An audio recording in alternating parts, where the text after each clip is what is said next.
A FAM production. Furniture and mattress. FAM.news.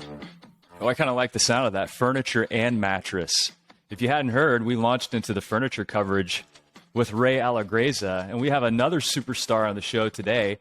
The very first time I met this man, he rode a large number of miles on a bicycle.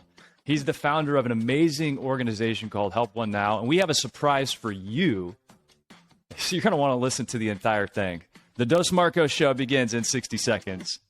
Driven entrepreneurs, listen up. It's time to team up with Nationwide Marketing Group, North America's most successful network of independent retailers.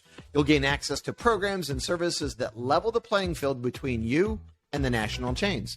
Industry-leading digital marketing, increased buying power, exclusive networking events, and of course, their awesome learning platform. Nationwide Marketing Group is the business partner that helps you get results and stay ahead of the competition. Take the first step today and visit nationwidegroup.org. Do you want more sales in 3 easy clicks? Yeah, it starts right now at doorcounts.com. With a completely redesigned user interface, gathering data has never been easier. Click number 1, your salespeople connect with the customer as they walk through the door. Click 2 is the outcome. Click 3, key performance metrics, right there on your phone from anywhere at any time. Now your salespeople can spend their time selling, and DoorCounts is going to gather the data you need to make your business better. Start right now at doorcounts.com. Welcome to the Dos Marcos Show with Mark Kinsley and Mark Quinn, where mattress and furniture leaders gather to grow, get the inside scoop, tell stories, and take tequila shots. Uno, dos, tequila! Welcome aboard. Here's your passport to a planet filled with the mattress industry's brightest minds and biggest ideas. Meet your guides. I'm Mark Kinsley, President and CEO of Englander. And I'm Mark Quinn, co-founder of Spink & Co. and VP of Sherwood Bedding. Together, they are Dos Marcos. The galaxy's greatest mattress podcast has liftoff in 3, 2, 1.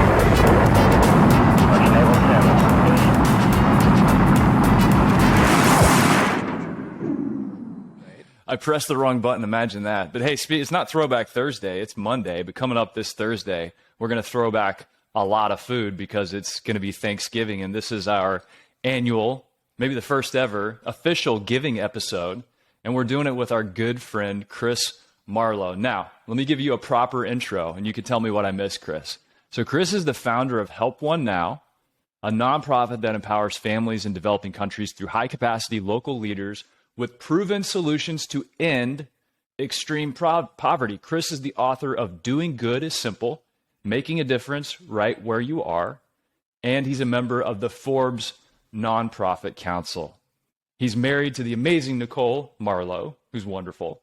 He has 2 daughters, both in college right now, and after residing most recently in Nashville, Tennessee, he now lives in the mountain biking capital of the world, Bentonville, Arkansas. And Chris, what did we miss? Welcome to the show. Well, most of that's lies, but at the end of the day, I'll take all of it. That's all that matters, right? So, no, that's it. I do have a 104-pound German Shepherd puppy. So I guess she's not really a puppy anymore.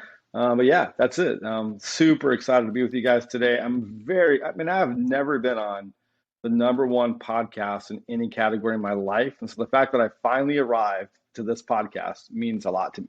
Well, Kinsley, I was hearing the intro and I thought, wait, we're not anymore we're going to have to revise that part of it too. We're not the only one anymore. Although it's still the galaxy's best. I think Chris will attest to that after the show's over with. Well, Chris, let's start with a story here. So the very first time I met you was not in Bentonville, but I went with a group of guys and gals up to Columbia, Missouri, near Columbia, Missouri, to ride the Katy Trail.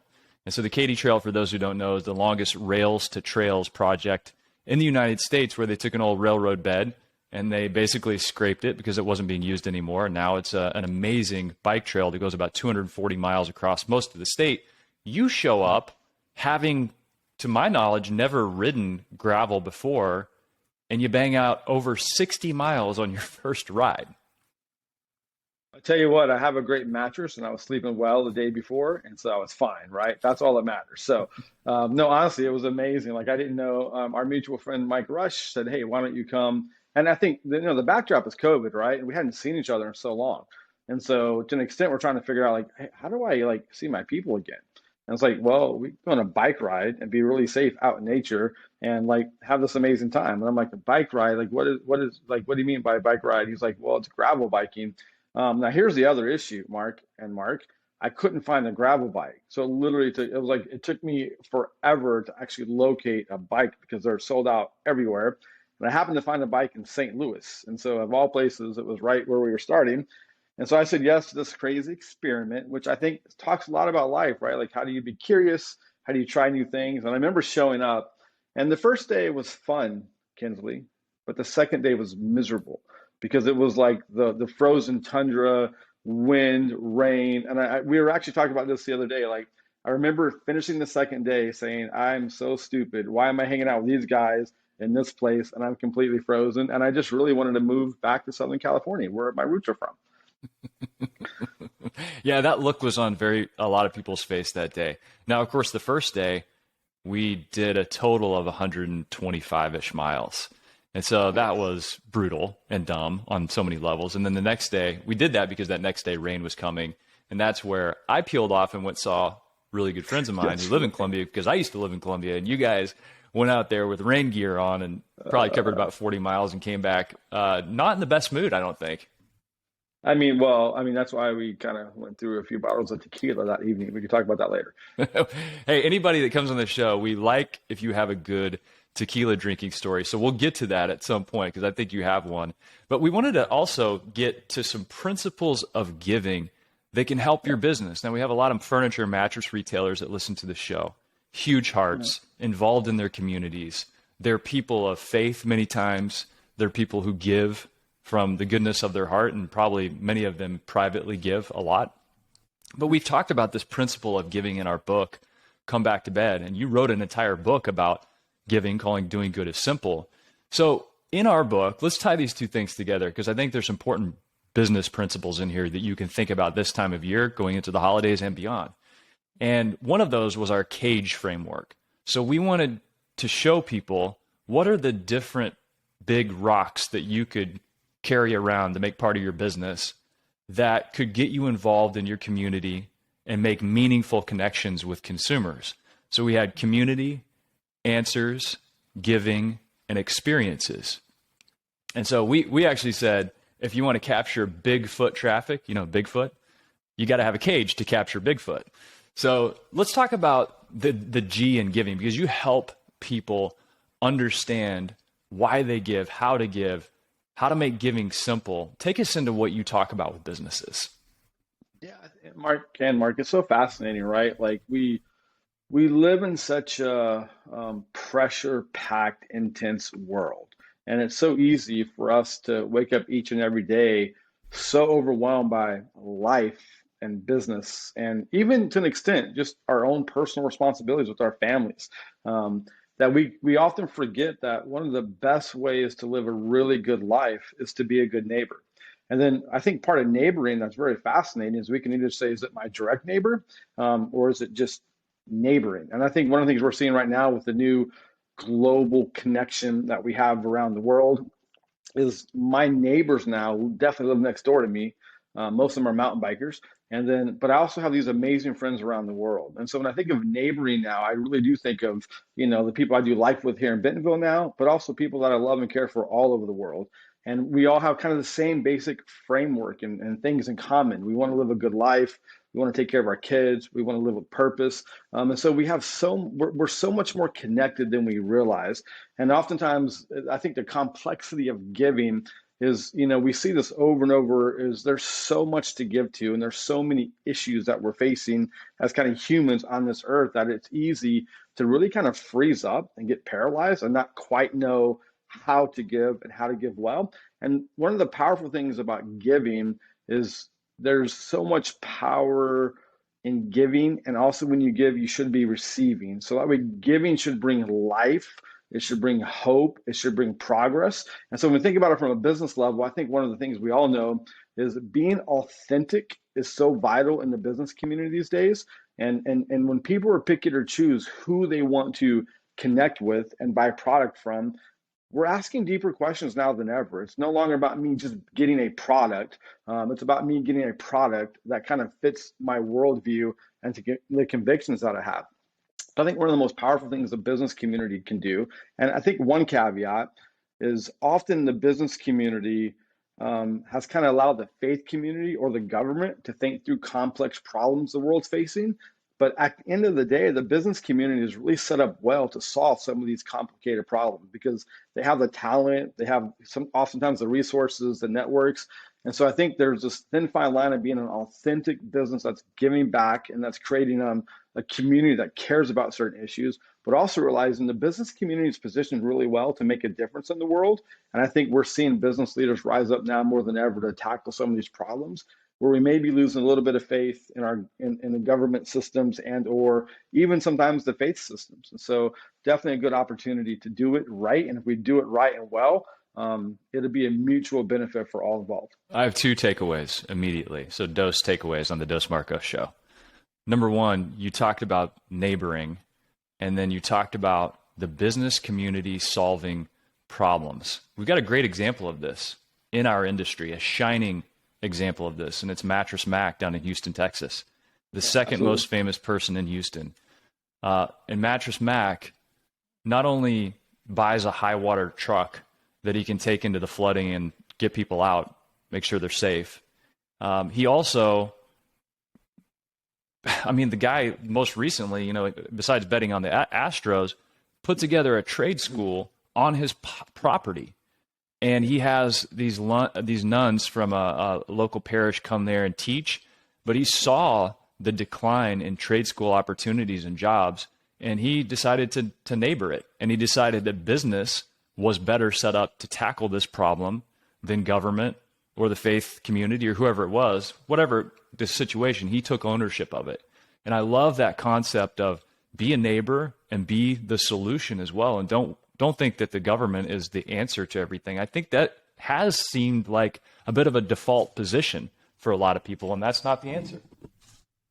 Yes. And I can actually, Mattress Mac is good friends with some Big Help One Now supporters, Marcus and Melanie Luttrell, which we all know kind of Marcus from, the Lone Survivor show and the book, and the two just amazing humans.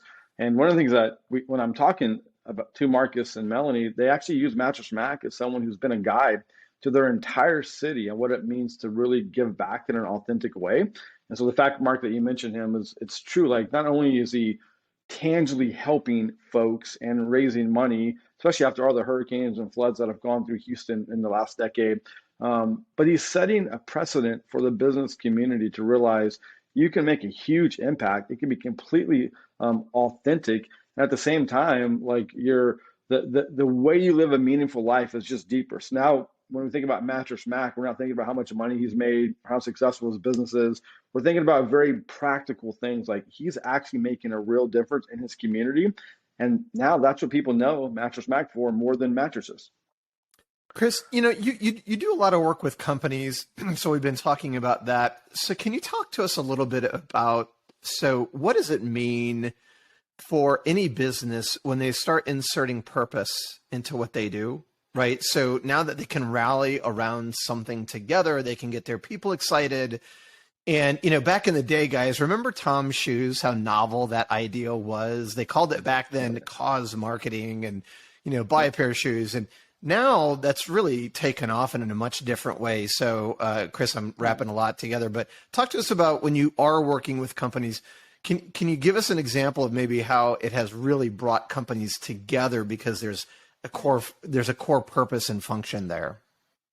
Yeah, I think it's great. We were actually working with a company here in Bentonville called Happy Egg, and I think one of the things I love about Happy Egg is, they're just obviously just a successful company. But one of the things they do is they drive this culture of like innovation and change, and they take what they're really good at and they try to like tangibly solve other key problems. And so if you think about Happy Egg, they're one of the largest egg companies in the world. They're kind of like a boutique egg company. But they basically came to us and said, hey, we want to make a difference around the world. Like, how can we bring our expertise to solve a legitimate problem? They do a lot of local stuff too. But so what they've done basically is help create an entire eggplant farm type thing in Haiti. And so they went down and partnered with our local leaders there in Haiti. They've raised money. They've got their entire employees kind of around this mission and vision as well. So it's created an amazing company culture. And for the last 3 or 4 years, they've methodically have gone through this process to where as soon as we can, we'll eventually see like this really massive egg producing company in Haiti, and they're taking their expertise and what they know about. They're connected with the org like a Help One Now, and then connecting with the most brilliant people in a place like Haiti, and they're able to transfer their knowledge, wisdom, and skills. But I think what's beautiful about that is companies have to be careful to do this in an authentic way, because we will sniff out if you're doing it for marketing or for profit, right? And so it doesn't mean there's not good marketing or good profit. That can definitely be a part of the narrative. But I think Happy Egg or other companies, the most important thing you can do is it has to be authentic. It has to be something that really matters to you and your employees, and that will transfer them and kind of into your customer base, and your customers will feel that connection. And I think that will definitely help in so many ways. But ultimately it comes down to, like, if you're not authentic, this can actually backfire on you, and people will actually walk away from wanting to be a part of your company. So with Happy Egg, not only are they doing the work, they're doing the hard work. You know, they're sending people down. They're doing research and development. We've had a couple of failures in the process because of geopolitical issues in Haiti, and they stuck with it. So I think every time I talk to folks in their company, they're so excited to work there because they feel this greater sense of purpose and meaning. And I think that matters more now than ever. Well, we've got a good friend that rides with us, Eric Martin, with Happy Egg. Shout out to Eric. Didn't know about the work the company was doing. And it reminds me of maybe something that pops into people's heads when they think about giving, and they think about making it authentic, and they think about getting involved in their communities versus doing something like Happy Egg has done outside of the country. Help us walk through how people think about giving in their own backyards and in their own community versus sending dollars to places with extreme poverty. How do people typically walk through that and find peace in it? Yeah, I think, well, first of all, I would say it's really based on friendship and connection, right? And so basically the people that kind of serve in the Help One Now narrative that do, you know, kind of, they have this global connection, this global friendship. And so one of the things we try to do is we try to get people around a table to listen to each other's stories, so there can be this deeper connection. And I think anytime we're connected to something that we care about, we're going to then invest our time, our talent, our energy, and whatnot. So I think, you know, one of the major responsibilities we all have is, you know, we get up every single day and we do most of our life in the communities that we live in. And we want to make an impact in those communities.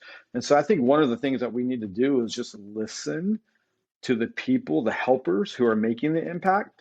And I think, you know, sometimes we're so driven, you know, obviously for a public company, it's like, but all of us, we're so driven to this quarter to quarter to quarter kind of mentality where we're just running so hard that oftentimes, and I say this all the time, one of the best things we can do in life is to get out in front of regret. And oftentimes we regret something and then we start working backwards. And so one of the things I think, if you're a business leader, one of the things you can do is, like, you may succeed at the highest possible level and not feel successful. And I think one of the reasons we oftentimes don't feel successful is we recognize, like, wait a minute, there's more to life than just profit or customers or, you know, all these different things. Like, giving back to our community, it matters. It means something. So it's one thing to build a great business. It's another thing to build a great business that helps build a great community. And so if we tie those two things together, I think we go back to the Mattress Mac. Mattress Mac's built a great business, but he's built a great community in Houston. And I think that really matters. I think what we'll do in life is we'll actually, and I know we all have seen this, and I've experienced this myself. We are so successful, but you're still not at peace with your success. And I have a feeling when we begin to give back and serve and, like, really create beautiful communities, not only will we be thankful for our success in the material side of it, but we'll be thankful for our success in maybe the greater side, which is we've made our community better as we've grown our businesses. I'm totally going to butcher this, but I got a voice text. You know how you can leave a voice text on an iPhone, from Matt Mann, who has a podcast on the fam. And he said he read a billboard at a church which usually, unless you get into some sort of like chicken war, they're not the best. But he said the billboard was something to the effect of, if you're wondering what to do with your life and you're just sitting there waiting, do what waiters do. Serve. I was like, oh, that's a good one. There it is. That's a good one. Hey, Chris, tell us about, I want to know about Help One Now a little bit. You want locals to lead. You want family empowerment. And so whenever I found out, about your mission of family empowerment, we are the fam, and you're empowering families across the globe who are living in extreme poverty. How are you helping them? I mean, I like these stories too for this audience because we have family businesses here. And at some point, somebody gave them a hand. And that's what you're doing. And you're actually helping families start businesses. That's right. Yeah, there are two things that they're really, it's a cadence of three essential ingredients that really make and what we would consider healthy progress around the world. One, it has to be locally led. We're sourcing the most brilliant humans around the world, doing some of the most phenomenal work. So Help One Now is like a stateside, American-led team. We're completely invisible in the 8 countries that we work in. We don't have an office. We don't have a logo. We're not calling the shots. It's literally, we believe in collaboration and partnerships, and we're literally building these deep friendships, and they do all the work. And we get to be the folks that help fuel it through giving and through connection and friendship, right? We create these amazing friendships. And so not only are we giving to like something around the world, we're giving to people that we care about deeply to help create progress in their community. 2 parts of that. The first part is we begin to see this frustration as we travel the world and we would show up to a kid's home or a classic orphanage. We would always hear the same story again and again. And the story is simply this: most kids who live in an orphanage have parents who are living and they have parents who love them. But the best thing that mom or dad could do was give their kid up to an orphanage so they could live. And so we begin to ask the question, like, wait a minute, why does a mom or a dad have to make that decision? And with the amount of wealth and technology and innovation that we see in this world, it feels like that's a problem that we can solve. We can tackle that problem. And so this is just really simple and basic realities, right? Most folks don't have the opportunity to provide for themselves when you live in a country that's, their average, they make $1.25 a day, and the average, unemployment rate is anywhere between 60, 70, 80% oftentimes. So you kind of work in kind of the black market space, if you will, not in the formal work market. And so we just ask the question, like, what does a family need? And so the first thing a family needs is for their child to be okay. And so if we can make sure children have access to the most basic needs. And I'll try and get through the story because I just kind of thought about it, connecting some dots. I remember I was in Uganda, walking around this village, and I would walk into a house and I would see kids sleeping on a mattress. And then I'd walk into another house and I would see kids sleeping on the floor. And I actually talk about this in my book, so I'm not just making the story up for the mattress community. And I asked our friend Edward, I'm like, Edward, like, what's the difference? And he basically said, oh, the kids who have a mattress are part of the child sponsorship program. The kids who don't have a mattress don't have don't have a sponsorship yet. And I was thinking, just like this $35 a month giving proportion that Help One Now had was based not only helping these kids go to school and get access to nutrition, but it was also helping them live a better life just by the fact that they had a mattress that they can sleep on instead of a dirt floor and a blanket every night. And so I think one of the parts of giving that's really critical is like you can make a huge impact on very small, simple actions. And so we have a thing called the Circle. It's $25 a month, and it helps kids get access to school. It pays teachers, and every day those kids get 2 meals a day. And so that solves one massive problem. The second thing that we really love is we call our Family Empowerment Business Launch Program, just business launch program. And we help families launch businesses. It takes $1,000 to launch a business. It's a 2-year process that has all kinds of training before and has all kinds of mentorship after. But basically in about 3 months, a family will go from making $1 a day, $1.25 a day, to making anywhere between 12, 14, 16 bucks a day, all because they were able to go through this process, launch a business, and scale that business. And what I love about it is it's not this continual need to be a part of their story. Like, how do we create a spark? And how can that spark help this family chase their dreams? And when those families chase their dreams, kids won't be in orphanages. Instead, they'll be at home with mom and dad in a loving, surrounded family environment. How many families have you sent through that family empowerment program? We are about to hit, I can give you a whole bunch of data on that too, but we're about to hit 2,000 families before the end of this year. That's incredible. Yeah. 2,000 families whose lives are fundamentally changed forever, and the kids are back home with mom and dad. Yeah. Yeah. And the dramatic nature of this is, it's so hard when you live. I mean, in America, we have plenty of issues with the poverty and a lot of mental health. And there's a lot going on here that we need to solve in our own backyards. On a global scale, when you work in communities with extreme poverty, it's like they don't even have the basics. And so there's no feeding program, there's no clean water access. It's like every 6 to 8 seconds a child dies in our world who live in extreme poverty because they lack food, they lack water, or they lack sanitation.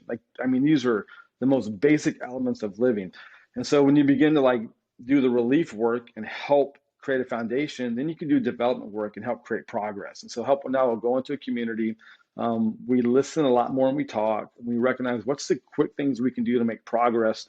And then how do we help long-term progress? And so when a family launches a business, there's a couple of data points.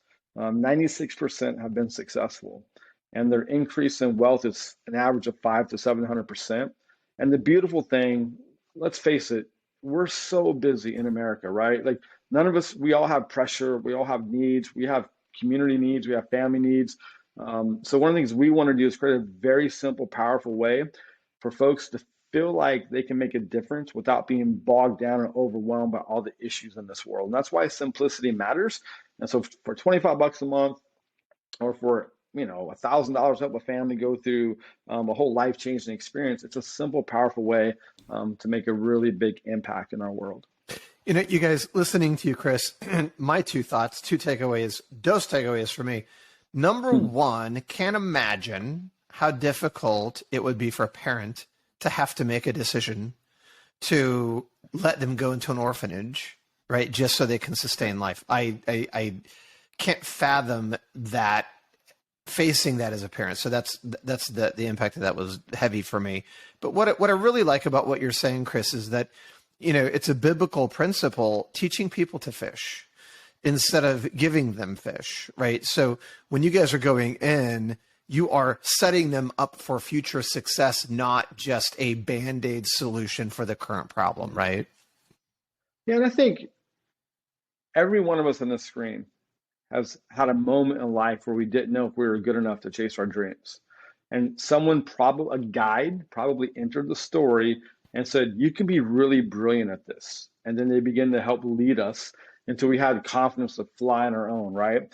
Every one of us, we need a guide. We need someone to lift the lid of disbelief, if you will. And so I remember I was in a village in Ethiopia, and this lady is the best cook in the village. And basically, people want to eat her food all the time. And I looked at her and I go, well, you can open up a restaurant, right? Like, if you're a brilliant cook, you can be a chef.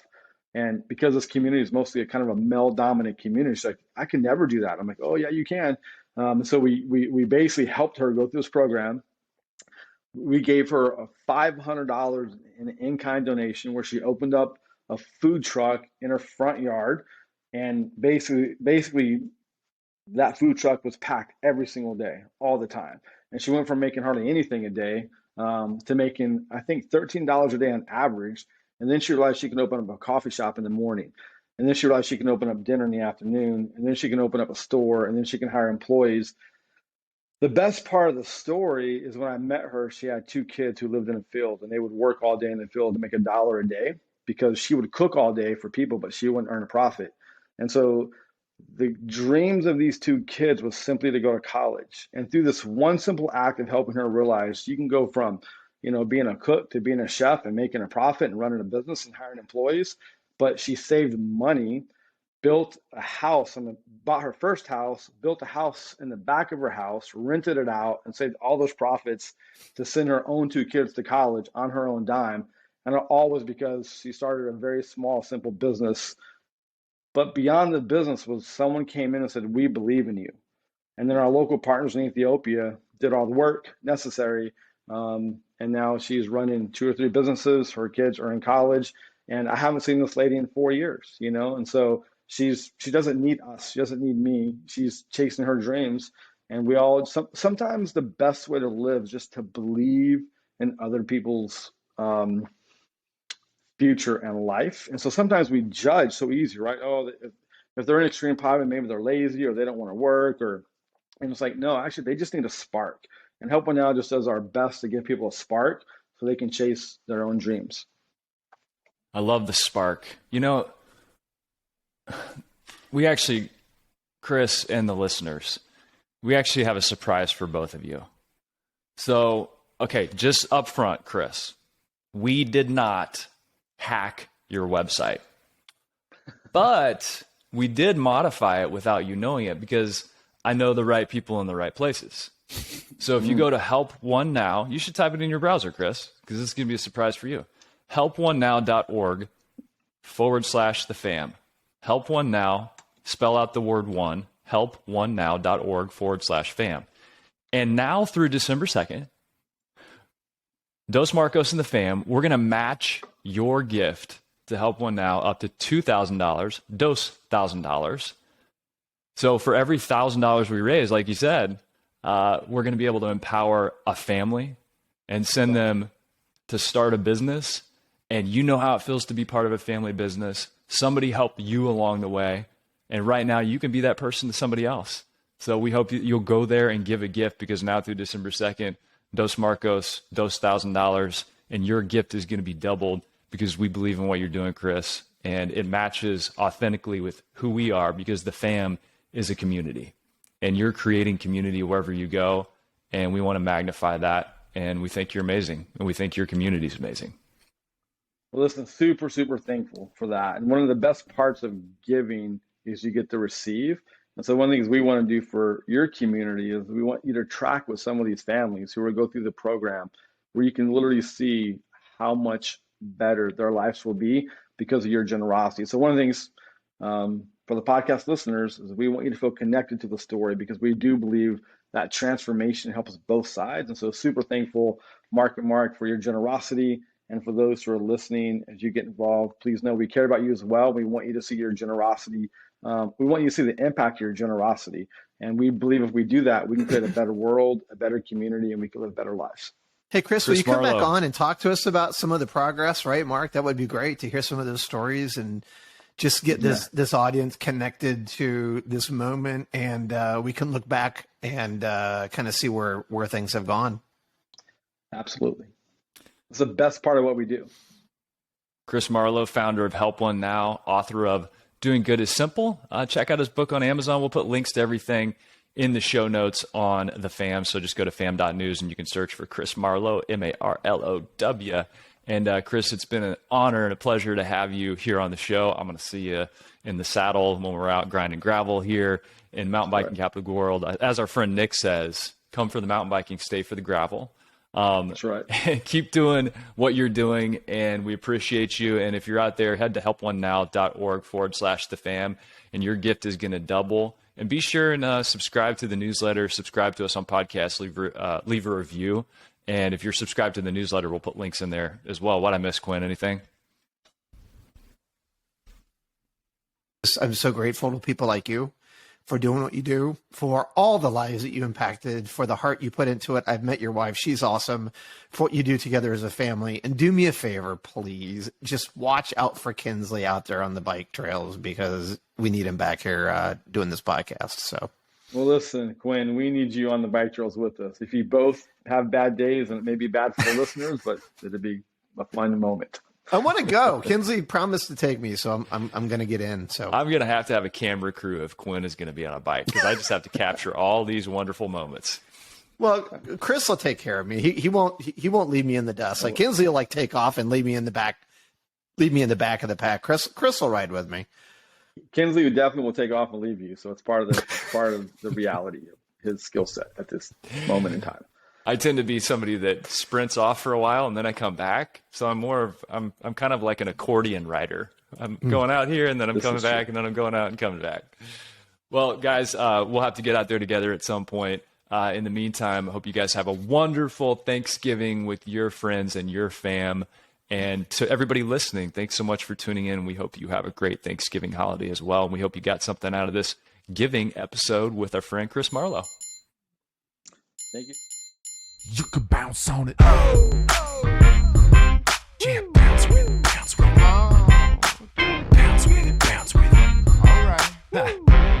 What is a hybrid? It's like peanut butter jelly, peanut butter chocolate. Hybrid so tight, there's no way that you could topple it. Hybrid on my wrist, that's a calculator watch. We add ourselves together and we take it up a notch. Got the airflow, yo, keep you cool as it get. Visco foam alone to make you drip sweat. Get a hybrid mattress, yes, you'll get better rest.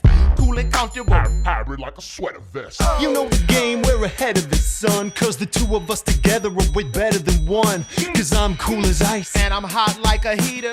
bounce by the ounce, now we got it by the liter. Well, you take a spring and you wrap it up right. You can sleep so smooth or bounce all night. Put two together, get a whole lot more. Get the feel of the comfort core. You could bounce on it. Lay back, you don't have to practice. It's the best thing to happen to your mattress. Get together to do it like I did. Everybody get hybrid. If you want somebody to get in your vicinity, you probably want to feel a little bit of a hybridity. Foam alone, out of 5, maybe 1 star. Springs and foam, we're taking care of that lumbar. Mad back support, the best way to shack up or just get rest that won't mess your back up. Like a hot chick mixed with a particle physicist or a mullet. Party in the back of the business. Best of both worlds like Mars and Venus. The ultimate hybrid. Nothing short of genius. Keeping it loose while keeping it tight. We can make you sleep or play all night. Put two together, get a whole lot more. Get the feel of the comfort core. You could bounce on it. No stopping when the beat gets played back. Springs keep it popping, foam keeps it laid back. Party over here, get invited. Everybody get hybrid.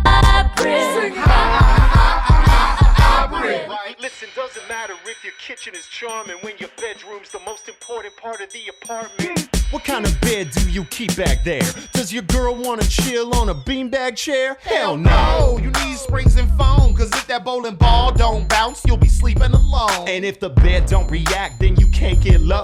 We got the type of bounce that won't spill your Merlot. So stick with us and you'll get rewarded. Cause I'm so gentle And I'm so supportive. Hybrid is where the magic is. And we just killed a song about mattresses.